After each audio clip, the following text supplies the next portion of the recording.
Bonjour l'équipe, aujourd'hui on va parler quoi? On va parler du match entre Monaco et Paris FC. Le match il s'est joué samedi et en fait c'est un match intéressant. Pourquoi? Monaco qui joue la qualification à la Ligue des Champions. Je peux pas dire le titre parce qu'ils sont beaucoup trop instables. Et Paris FC qui joue je ne sais pas quoi parce que ils disent que eux ils jouent le maintien. Mais quand je vois comment ils performent, comment les joueurs jouent, comment les joueurs sont forts et tout simplement leur dernier résultat, je me dis que eux ils vont gratter une Conference League quelque chose de la sorte. Pendant les 10 premières minutes, le Monaco, en fait, ils prennent vraiment le statut de l'équipe qui joue le haut de tableau et Paris FC, l'équipe promue qui vient affronter le gros du championnat. C'est-à-dire que Monaco, ils prennent le ballon. En fait, ils sont à domicile et ils jouent comme une équipe aussi à domicile. Ils prennent le ballon et ils imposent leur jeu avec beaucoup de passes dans les intervalles et dans l'axe. Beaucoup de passes en avant, verticales, entre les joueurs adverses et vers l'avant surtout. Et avec Akiliush qui lui est attaquant droit, mais souvent dans l'axe, qui justement est souvent la réception de ces passes d'intervalle pour jouer en une ou deux touches, ou bien c'est l'attaquant de pointe. Franchement, l'animation est belle à voir car c'est vraiment du jeu super offensif avec une ambition claire d'arriver au plus vite devant les cages. En fait, à chaque fois qu'ils ont le ballon, il faut que ça se termine par une occasion dans les trois quatre passes qui vont arriver. Paris FC, eux, ils tiennent le coup. C'est-à-dire que eux, ils encaissent et sont concentrés sur justement leur dynamique défensive, à ne pas laisser justement de trop d'ouverture. C'est-à-dire que Monaco arrive à trouver les passes dans l'intervalle, mais n'arrive pas réellement à rentrer dans la surface. Et Paris FC, eux, arrivent à trouver un petit glitch. C'est-à-dire que quand ils récupèrent le ballon, à chaque fois, il y a la latéral droit, Chergui, qui va faire un appel côté droit et Kebal va toujours réussir à le trouver. Ce qui fait que Monaco peut attaquer, mais Paris FC, eux, ont trouvé justement une sorte de moyen de contre-attaquer à la récupération du ballon. Car Monaco, dans leur système, quand ils ont le ballon, en fait, quand ils le perdent, eh ben, il y a un trou sur leur côté gauche. On va dire franchement que pendant les 30 premières minutes, Monaco va vraiment montrer que tous les schémas qui travaillent pendant leur entraînement. Et vraiment, Akiliush va montrer que c'est lui le métronome de Monaco. Et franchement, Akiliush, je trouve qu'il faut qu'il arrive à sortir de Monaco. Car en fait, il a toutes les qualités pour jouer dans un autre club. Et Monaco, le problème, c'est que les joueurs autour de lui ne suivent pas forcément son talent. C'est-à-dire que s'il va faire un gros match, c'est pas sûr que les autres vont faire un assez bon match pour pouvoir maintenir le bon résultat que Monaco est en train de réussir à avoir, car il y aura toujours une boulette, ou bien ils ne vont pas réussir à conclure l'occasion qu'il donnera à un des attaquants, alors qu'il l'avait mis dans toutes les bonnes conditions. À partir de la 27e minute, Paris FC va commencer à montrer aussi d'autres armes offensives, à moins subir le match. Ils vont avoir, après une combinaison, vont commencer à avoir un centre qui va terminer sur un corner. Et après ce corner, justement, on a Crasso qui va avoir le ballon au deuxième poteau, frapper sur le poteau, Chergui qui va récupérer le ballon. Enfin, le ballon va tomber sur lui et va tenter une sorte de talonnade, de backheel, comme ils disent en anglais, pour mettre le ballon dans les cages. Mais voilà, ça va être stoppé par un défenseur. En tout cas, Monaco doit quand même être attentif car Paris FC, eux, ne perdent pas leurs moyens, ne paniquent pas. Eux, ils font le dos rond. Ils font tout simplement le dos rond.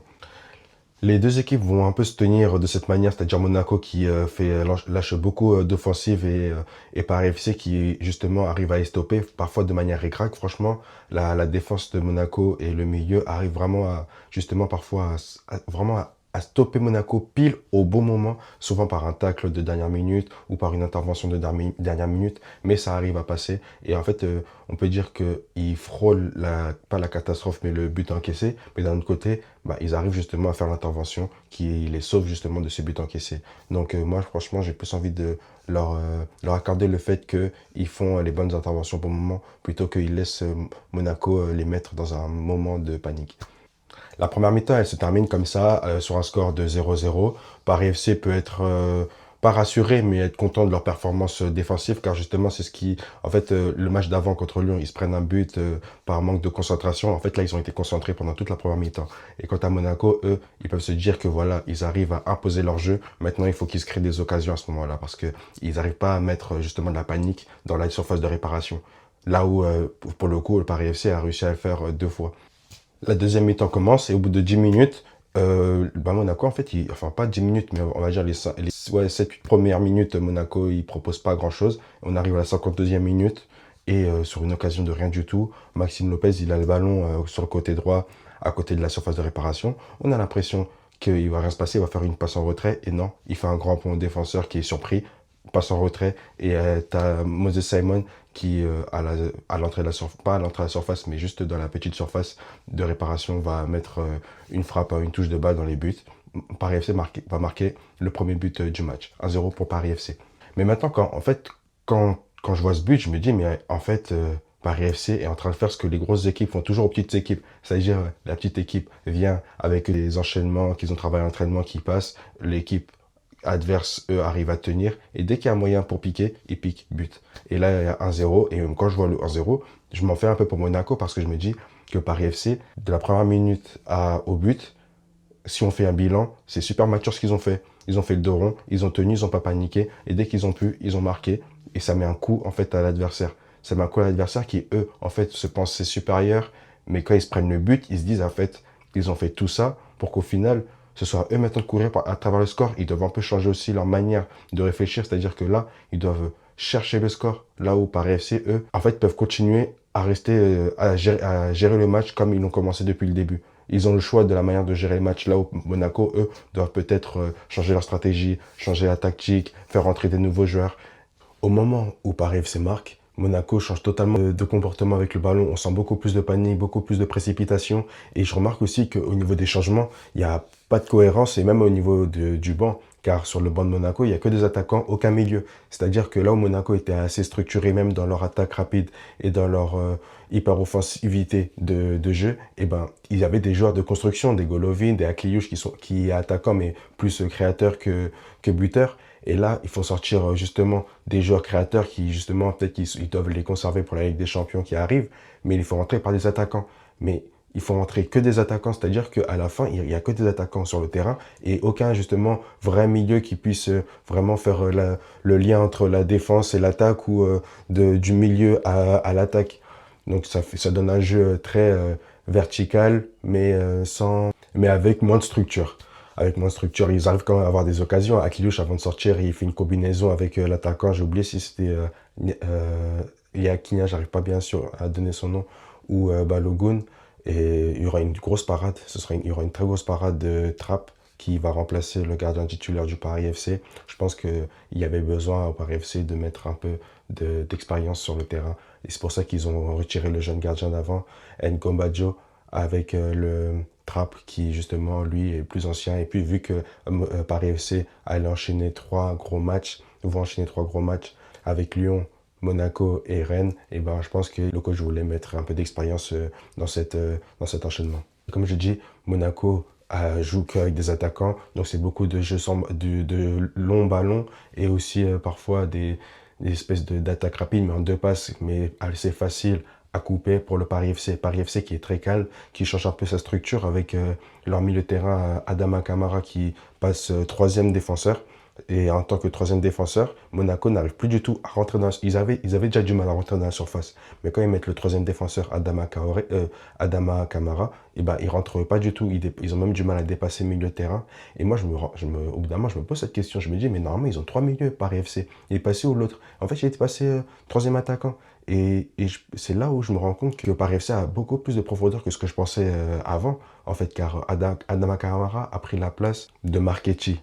Et en fait, Marchetti, c'était vraiment un pur milieu. Et je ne sais pas s'il est capable ou s'il peut passer et être aussi performant en tant que troisième défenseur.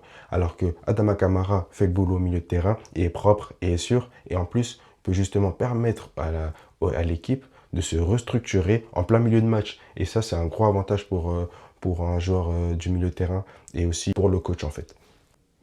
Paris FC est calme.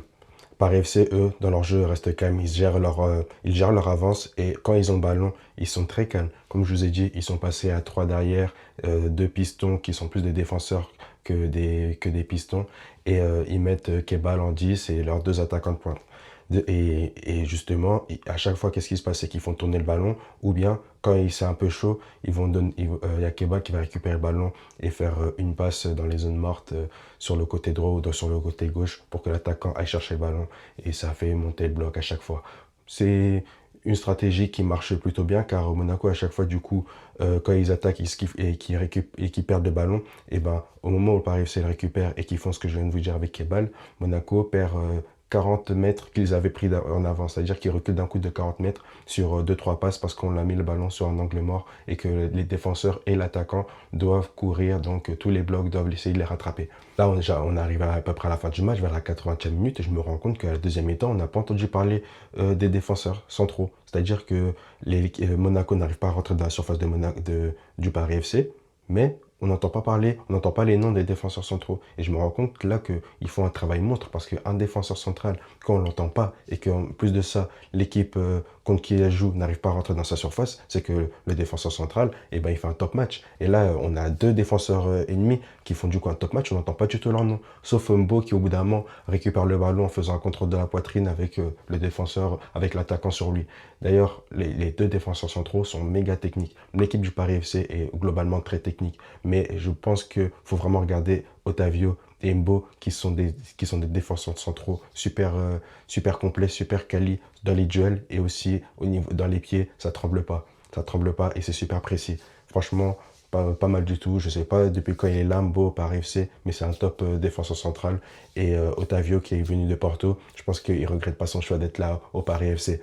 Au final, le match va se terminer par 1-0 avec une deuxième mi-temps vachement contrôlée par rapport à la deuxième pour le Paris FC. En fait, le match, globalement, si on retire le but, eh ben, c'est la première mi-temps pour Monaco, la deuxième mi-temps pour Paris FC. Mais le Paris FC a réussi à mieux capitaliser sur sa deuxième mi-temps avec une réelle occasion et l'a planté là où Monaco ont eu vachement de bonnes combinaisons, mais n'ont pas réussi à être très incisifs pour rentrer dans la surface et pouvoir essayer de marquer.